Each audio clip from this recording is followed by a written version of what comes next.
Simbalamusizzaako nnyo mukulike obwakedde mikwano gyange yonna gye musinzira okuba nga mutuwuliriza. Mwebale nnyo okwekumira ku mayengo gano aga UG Updates TV. General Muhoozi Kainerugaba, Chief of Defence Force, talindiridde bya kkooti kumuyita, asazeewo adduke mu ggwanga gwe mukwano gwange ali eyampuliriza. Asazeewo ateekeko kakokola tondeka nnyuma.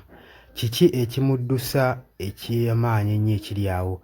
Kubanga twawulidde nti no General Muhoozi Kainerugaba ku lunaku olwa Sande yayolekedde mu ggwanga erya Rwanda okugenda okusisinkana munywanyi we Nfaafe Paul Kagame gwe mukwano gwange, naye ebigambo bwe biri mu nkubo nti oluvannyuma lwa kkooti Muhoozi Kainerugaba omutwala mu kkooti yasazeewo adduke mu ggwanga asobole okuba nga yeetegula ekibabu. Gwe mukwano gwange ampuliriza, ngenda kuba nga ndukuwa oli ku UG Updates TV k'osinzira okuba nga otuwuliriza, bibale kwekumira ku mayengo gano gwe mukwano gwange ali eyampuliriza.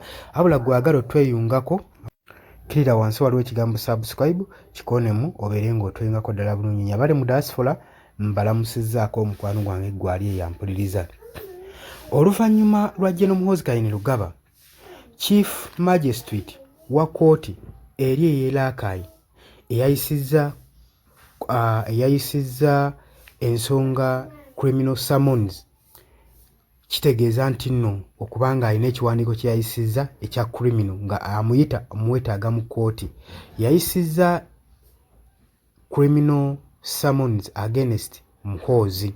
Tujjukira bulungi nnyo senior officer ono mu Uganda People's Defence Force yayitibwa ku lunaku olwa Sande mu kkooti, newankubadde ennaku z'omwezi tezaateekebwawo, tezaalambikibwa, naye ebiri mu nkubo biraga nti General Muhoozi Kainerugaba ekyamuddusiza mu Uganda ogenda mu ggwanga erya Rwanda okusinkana Paul Kagame lwa nsonga lwa kumuyita mu kkooti, ayinza okuba nga yeetegudde bweteguzi kibabu.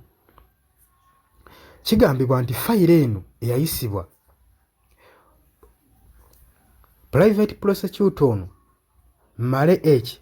Mabirizi K. Kiwanuka agamba nti nno yali alanga Muhoozi Kainerugaba olw'okuba nti yeenyigira mu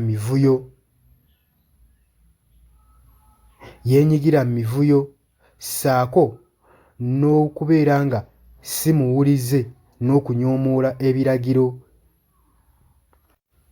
by'amateeka. Gwe mukwano gwange ali eyampuliriza, okwenyigira mu mivuyo naddala ku social media, naddala mu ggwanga nga yeenyigira mu byobufuzi ssaako n'okunyoomoola ebiragiro by'amateeka, bimu ku byatwaliza General Muhoozi Kainerugaba mu kkooti.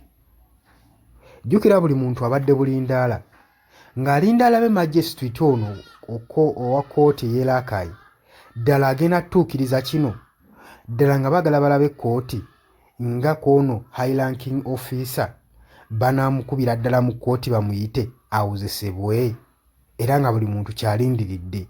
Ekirala kye babadde balindiridde okulaba omulamuzi agenda okulamula omusango guno, engeri gye bagenda omutunuulizaamu eriiso George ng'alamula omusango gwa General Muhoozi Kainerugaba gwali eyampuliriza, era nga bino bye tulinze okulaba.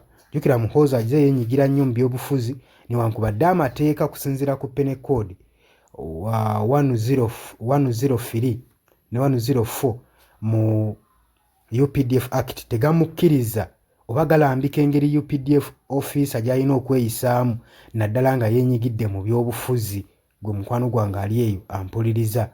Okusinziira ku sheet yabadde ekyajingiddwako amateeka, agamba nti okusinziira ku bigenda mu maaso General Muhoozi Kainerugaba byatwitinga ng'agenda mu maaso n'okutiisatiisa abantu ssaako ne opposition leader okubaggyako emitwe, y'ensonga waaki magistrate ono w'e Rakai yatutte General Muhoozi Kainerugaba mu kkooti ng'agamba nti no one is above the law, buli muntu amateeka galina omukwata era aba alina okuvunaanyizibwako, era n'akola summoning okumukoowoola ajje mu kkooti.